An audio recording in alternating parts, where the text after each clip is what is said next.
हमारी भारतीय संस्कृति बहुत ही ज़्यादा विकसित और बहुत ही ज़्यादा एडवांस थी, लेकिन हम लोग दूसरे से प्रभावित बहुत जल्दी हो जाते हैं। हम बाहरी संस्कृतियों से प्रभावित हुए और हम वेस्टर्न या पश्चिम संस्कृति की तरफ आकर्षित होते चले गए समय के साथ साथ। अन्यथा हमारे ऋषि मुनियों ने इस तरीके से खोज की थी कि मानो उनका कोई गहरा औचित्य हो, गहरा अर्थ हो, और सभी खोजें बहुत ही ज्यादा परिणामजनक और किसी न किसी चीज पर निर्धारित थी। लेकिन हम समय के साथ पश्चिम सभ्यताओं की तरफ आकर्षित होते चले गए और अपनी संस्कृति को बाकियों की तरह एवं ही समझने की भूल कर बैठे। अब मैं एक उदाहरण आपको देना चाहूंगा जिससे आप समझ सके कि हमारी संस्कृति या हमारे गुरु महात्माओं ने कहाँ तक सोच विचार किया था।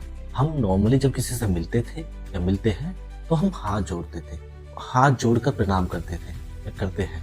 अब हाथ जोड़ने से मतलब क्या है? हाथ जोड़ने से मतलब है कि हमारे शरीर के हथेली वाला भाग सबसे ज्यादा सेंसिटिव होता है और सबसे ज्यादा ऊर्जा को फील करता है। साथ में यहाँ से शरीर के अंदर ऊर्जा प्रवेश भी करती है और यहाँ से बाहर भी निकलती है। तो जैसे ही हम दोनों हाथ जोड़ते हैं तो हमारे शरीर का एक सर्किट पूरा हो जाता है, जिससे पूरी बॉडी में एक ऊर्जा का संचलन हो जाता है और हम ऊर्जावान फील करते हैं। साथ साथ चेहरे पर उस ऊर्जा के कारण मुस्कान भी आ जाती है। अब हमने बाहरी सभ्यता से क्या सीखा? हमने बाहरी सभ्यताओं से सीखा कि हैंडशेक करते हैं दूसरे आदमी से, अन्यथा हम पहले सभी से प्रणाम क्या करते थे। प्रणाम करने से हमारी ही ऊर्जा का फ्लो बढ़ता था और हम ही ऊर्जावान फील करते थे। लेकिन समय के साथ हमने हैंडशेक शुरू किया। हैंडशेक में क्या हुआ?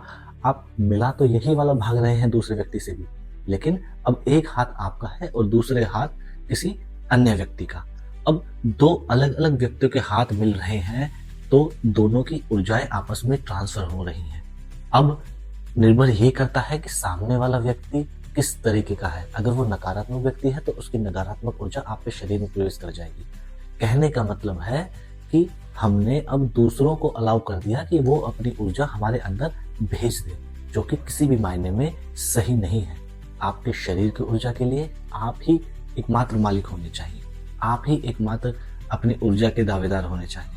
ये तो मैंने एक छोटा उदाहरण दिया, ऐसे अनगिनत उदाहरण है। कहने का अर्थ ये है कि अपनी सभ्यता को ही आधार माने, क्योंकि हमारे ऋषि मुनियों ने बहुत अधिक परिश्रम करके और गहन अध्ययन करने के बाद इन सबको निचोड़ कर निकाला था।